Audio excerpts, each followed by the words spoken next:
নমস্কাৰ এই মুহূৰ্তত জনাইছো অসমৰ প্ৰত্যেকগৰাকী জনসাধাৰণৰ বাবে কেইবাটাও গুৰুত্বপূৰ্ণ খবৰ। আজি হৈছে 2 জুন। আজিৰ দিনটোতে অসমৰ লগতে ভাৰতবৰ্ষৰ বিভিন্ন প্ৰান্তৰ পৰা কেইবাটাও গুৰুত্বপূৰ্ণ খবৰ যুগুত কৰা হৈছে। এই মুহূৰ্তত জনাইছো আজিৰ প্ৰথমটো খবৰ। আজিৰ প্ৰথমটো খবৰেই ৰাজ্যবাসীৰ বাবে এটা ডাঙৰ খবৰ। ৰাজনৈতিক প্ৰেক্ষাপটত এটি ডাঙৰ খবৰ। ৰাষ্ট্ৰীয় সংবাদ মাধ্যমৰ এক্সিট পলক মোদী মিডিয়া পল আখ্যা দিছে কংগ্ৰেছৰ যুৱৰাজ ৰাহুল গান্ধীয়ে। এয়া মোদীজীয়ে চলোৱা সমীক্ষা বুলি মন্তব্য ৰাহুল গান্ধীৰ। অসত্য প্ৰমাণিত হ'ব এই এক্সিট পল আৰু কংগ্ৰেছে লাভ কৰিব 295খন আসন। এই মন্তব্য কংগ্ৰেছৰ যুৱৰাজ ৰাহুল গান্ধীৰ। আৰু কংগ্ৰেছ তথা INDI মৃত্যুজোঁটৰ সন্মুখত পৰাস্ত হ'ব বিজেপি আৰু এক্সিট পলক লৈ গৰজি উঠিল কংগ্ৰেছৰ যুৱৰাজ ৰাহুল গান্ধী। আৰু ৰাষ্ট্ৰীয় সংবাদ মাধ্যমৰ এক্সিট পলক মোদী মিডিয়া পোল বুলি আখ্যা দিয়া হৈছে আৰু এয়া মোদীজীয়ে চলোৱা সমীক্ষা বুলি মন্তব্য ৰাহুল গান্ধীৰ। এই মুহূৰ্তত জনাইছোঁ আজিৰ দ্বিতীয় নম্বৰ খবৰটো। ৰাজ্যত পুনৰ ভূমিকম্পৰ জোকাৰণি। 2:16 ভূমিকম্পই জোকাৰিলে ৰাজ্যৰ ভিন্ন প্ৰান্তত ভূমিকম্পৰ জোকাৰণি অনুভূত হৈছে আৰু ৰাজ্যৰ ভিন্ন প্ৰান্তত এতিয়া ভূমিকম্পৰ জোকাৰণি অনুভূত হোৱা বুলি আমি খবৰ লাভ কৰিছোঁ। আৰু ৰিখটাৰ স্কেলত ইয়াৰ প্ৰাবল্য হৈছে 4.1 আৰু ৰাজ্যত পুনৰ ভূমিকম্পৰ জোকাৰণি অনুভূত হৈছে। 2:16 ভূমিকম্পই জোকাৰিলে ৰাজ্য। এই মুহূৰ্তত জনাইছোঁ আজিৰ তৃতীয় নম্বৰ খবৰটো। ৰাজনৈতিক প্ৰেক্ষাপটৰ আৰু এটি ডাঙৰ খবৰ। অৰুণাচলত পুনৰ উৰিল গেৰুৱা নিচান। ভাৰতীয় জনতা পাৰ্টীৰ বৃহৎ জয়। অৰুণাচলত পুনৰ চৰকাৰ গঠন কৰিব বিজেপিয়ে আৰু 46খন আসনত জয়লাভ এইবাৰ বিজেপিৰ।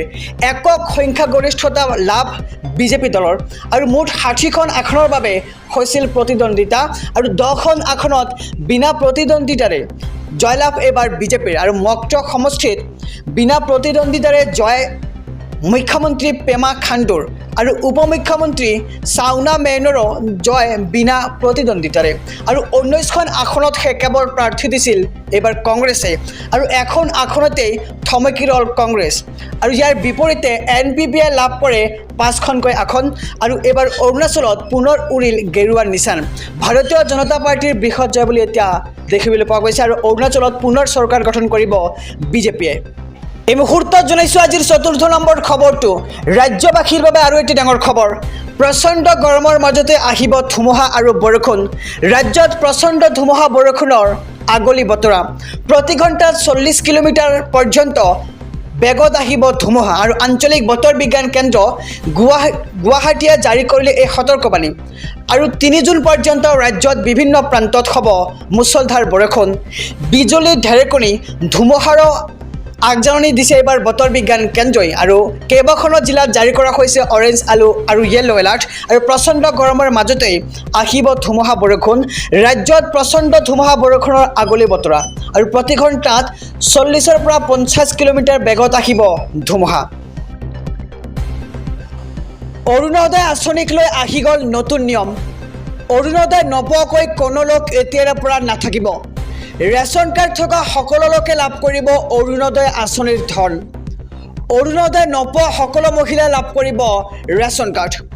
যিসকলৰ ৰেচন কাৰ্ড নাই সকলোকে ৰেচন কাৰ্ড লোৱাৰ আহ্বান জনাইছে ৰাজ্যৰ মুখ্যমন্ত্ৰী ডক্টৰ হিমন্ত বিশ্ব শৰ্মাই। আৰু আগন্তুক 15 আগষ্টৰ পূৰ্বে ৰেচন কাৰ্ড থকা সকলো লোকে লাভ কৰিব অৰুণোদয় আঁচনিৰ সুবিধা। লগতে লাখপতি বাইদেউ আঁচনিৰ মহিলাসকলৰ বাবেও ভাল খবৰ আহি পৰিছে। খবৰটো হৈছে যে 15 আগষ্টৰ পূৰ্বে লাখপতি বাইদেউৰ আঁচনিৰ ধন লাভ কৰিব বেংক একাউণ্টত। আৰু পলাশবাৰীত নিৰ্বাচনী প্ৰচাৰ চলাই এই মন্তব্য কৰে ৰাজ্যৰ মুখ্যমন্ত্ৰী ডক্টৰ হিমন্ত বিশ্ব শৰ্মাই।